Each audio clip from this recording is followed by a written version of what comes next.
Okay guys, thanks for tuning in. On this tutorial, we are going to show you how to make canned fish.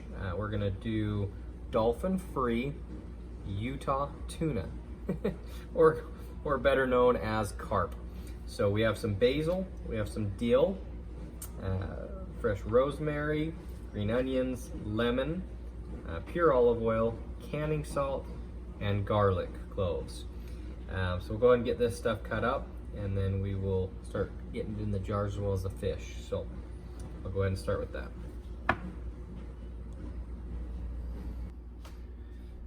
Alrighty, so we're just doing little half pints, just enough to be able to do a couple sandwiches when we're ready. So, but basically, we're gonna do a couple different types here. So I'm gonna just go ahead and add lemons, but we want them to be able to sit flat. So we want to be able to pack in as much as we can there. So on this one, we're gonna do lemon. We're gonna do a clove of garlic. We're gonna do a sprig of dill, okay?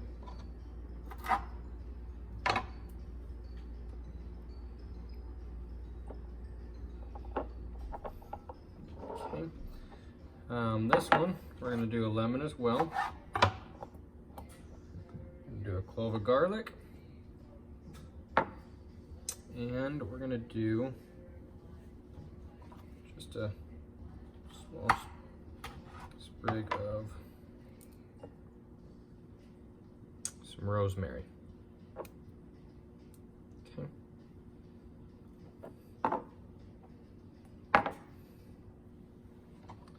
Just same thing, guys. Other than on this one, I think we're gonna try. A few leaves of basil. And then we don't want to forget, we do want a fairly generous portion of green onions to them all. And so essentially what we're going to do with this is we're going to use it to make tuna melts. That's a quick and easy meal we love to have. And so basically we'll open up a can or two and add some fresh pickles that we've canned, and mayonnaise, mix it up, throw it on bread, throw some cheese on top and toast that. And we'll do, you know, some fresh green beans canned out of our garden, that type of thing. And they really make for just a quick, good, healthy meal. You know, that way you know where everything came from, because it all came from either your garden or you caught it. So anyways, I'm gonna go ahead and get some more cans done, but that's the recipes we're gonna try for now. And then I'll get the fish out.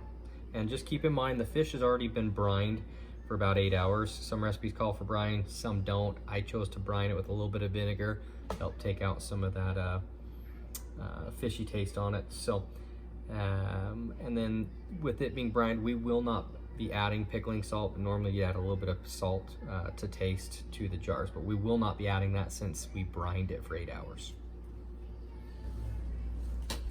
All right, so we have the jars filled with our various stuff here. On this carp, and basically any fish, if they have you can see that they call it a mud vein or a blood vein. I like to trim it off. I've tried it both ways. I can't notice too much of a difference, or I don't notice too much difference, but it does bother, you know, look-wise some people. So you can usually just, you don't have to get it all, but just a good portion of it will work here. So sometimes just cut just a V like that. And again, don't worry about getting it all, but if you get most of it, that'll take care of any unwanted flavor or aesthetics of it. So should be actually doing this with the fillet knife, but this will be fine. Let's see here. So I'll go ahead and get this cleaned up and then cut into chunks. Okay, so we've got that cleaned up quite a bit there. Now all I'm gonna do is just cut it into just manageable pieces like that that'll fit in the jar well. So I'm gonna go ahead and cut that up, and then we'll get it put in the jars there. Okay, so we've got them cut up into, you know, manageable pieces. keep in mind, you know, these carp do have that floating Y bone. So we do fillet it up, but they do have the floating Y bone. However, you know, you're canning it for a huge amount of time. Plus we'll add just a tad bit of vinegar in there, which will help dissolve any of those bones. So they should be dissolved. If there's any big bones in there, it should be they should be soft enough that, you know, they shouldn't hurt you. So basically, you're gonna want to pack these as tight as possible. You're not wanting any, I mean, you know, as little airflow as you possibly can, or excuse me, air bubbles or air space. And then you're gonna want to leave an inch of headroom. So basically, this line right here, about an inch of headroom up there. You're not going to add water on carp. Other fish that aren't as fatty, you're going to want to add water, but it's going to create its own juice. However, we will top it off with a little bit of olive oil. So I'm going to go ahead and get this, probably just do a teaspoon of olive oil. So I'm going to go ahead and get these packed, and we'll bring them right back to you. Okay, so we have, so this was probably, I don't know, a 7-8 pound, well, probably a 5-6 pound fish. And so it did half pints, it did 6 half pints, okay? So now what we want to do, so on these half pints, you would, normally if you hadn't brined it like I did, you normally would add a teaspoon of salt per half pint. But again, it's optional, it's for taste. So it does call, so where I'm getting these instructions are from an old extension service. I mean, the publication is black and white, so it is seriously old, but it's got a ton of stuff. So I'll actually put the link to that publication in the description. But I'm basically putting,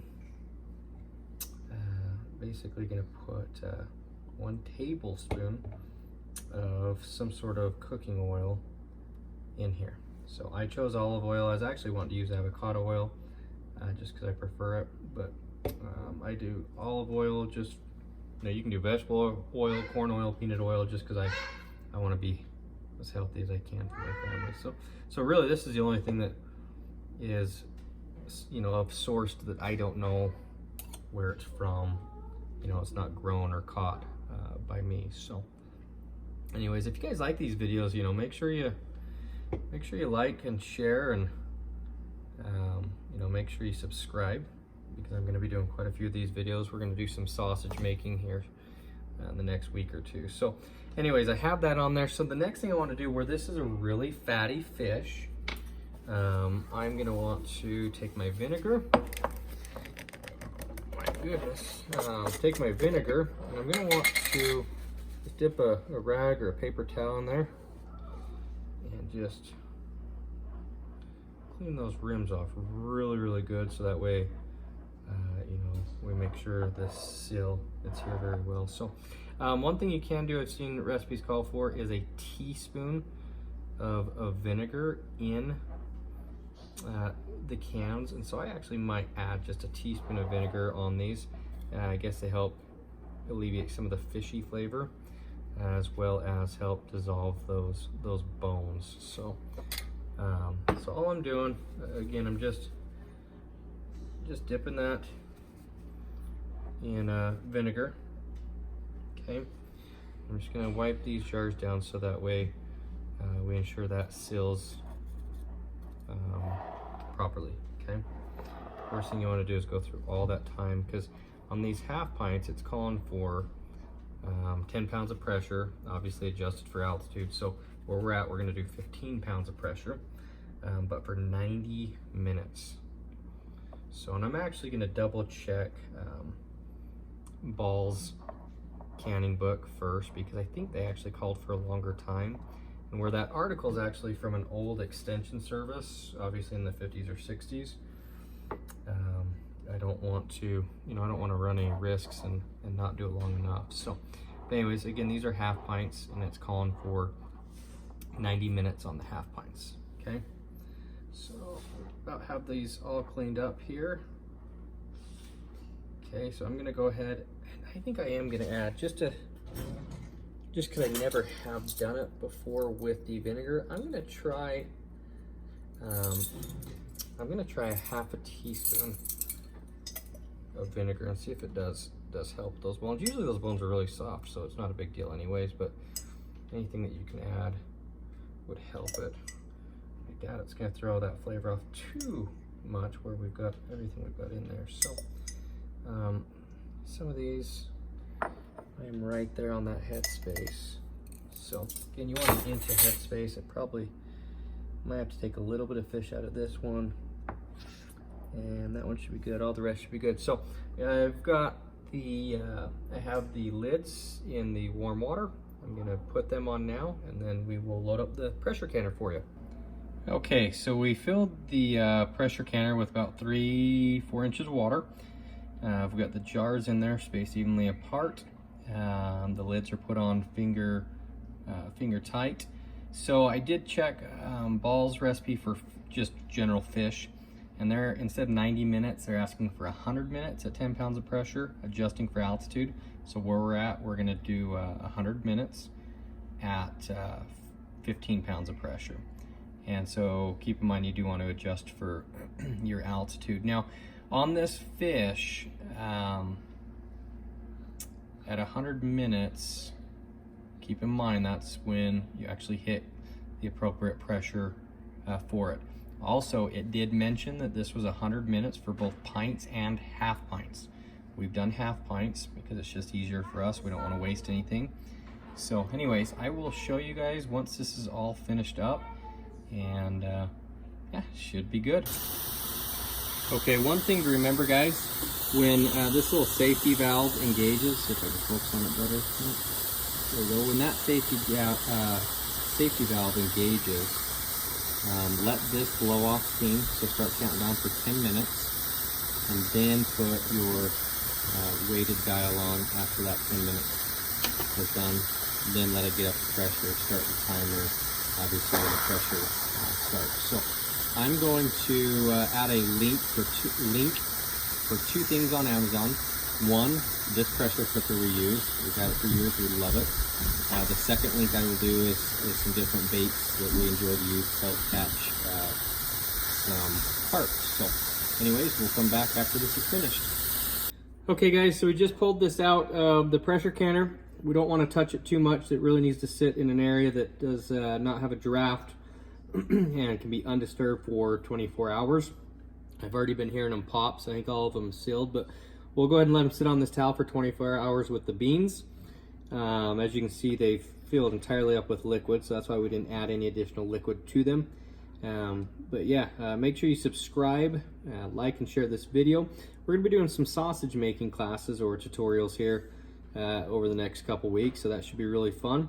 If there's certain videos of some processing or preserving that you would like to see, let us know in the comments. We'd love to make some more videos that are more catered to what you guys want to see. As far as this goes, this is gonna be awesome. I can't wait to try it. It'll go great with sandwiches. It'll go great, you know, as dip, or just simply popping it open and eating some on some crackers. So anyways, make sure you check the description for the link to Amazon for the pressure canner that we're using, as well as the bait that we like to use for the actual carp. So anyway, hope you guys enjoyed this video. Again, like, share, and please subscribe, and you guys have a great day.